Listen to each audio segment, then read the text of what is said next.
I just finished spending 2 nights at Massacre Rocks State Park, which is in southern Idaho. It's just off of I-86 and 36 miles west of Pocatello. So that's good and bad. It's easy access, but then you're also by a freeway. However, it was the name that drew me to this park. There's a nice visitor center there, lots of information. The Oregon Trail went through it, so there's lots of artifacts and history, of course. And I guess 10 immigrants at various times got ambushed by the Native Americans, rightly so, because they were trespassing their territory. Anyways, so there's all that history. But mostly they say that the Indians were friendly and supportive of the immigrants. Anyways, the store has a lot of stuff you can buy, and of course there's snakes to be sold because they're by the Snake River. 2 miles down the road is Register Rock, and that was an interesting place as well. They would carve or embed their names on this huge rock as they were passing through. So that's pretty cool in the 1800s. Now, onto the campground. I stayed at Canyon View Campground. It's like it's in the back 40. You have to drive 3 miles from the main campground and visitor center area. There's just vault toilets. There's no water. It's pretty desolate. I had to walk probably a total of a mile to the toilet one night.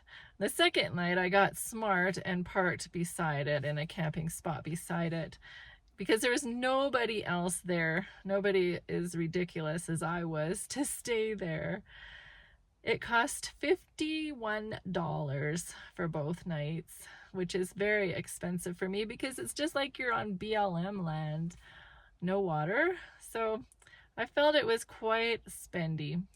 If you want to stay at the nice campground, there's an upper section and a lower section, and it costs $51 per night for full hookups. The upper one has nice views, and the lower one you're closer to the river.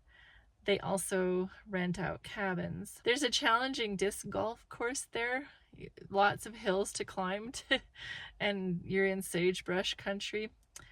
But if you're tough and up for the challenge, it looks like it would be fun.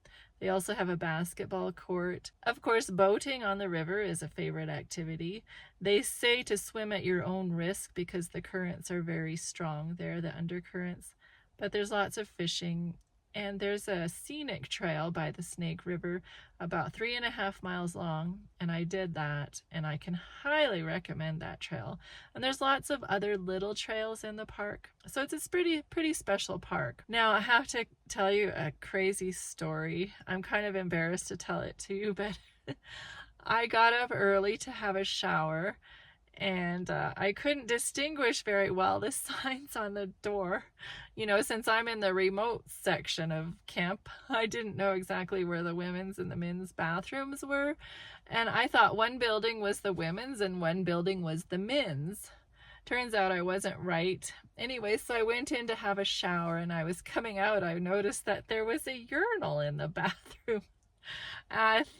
Then I realized that I had showered in the men's bathroom.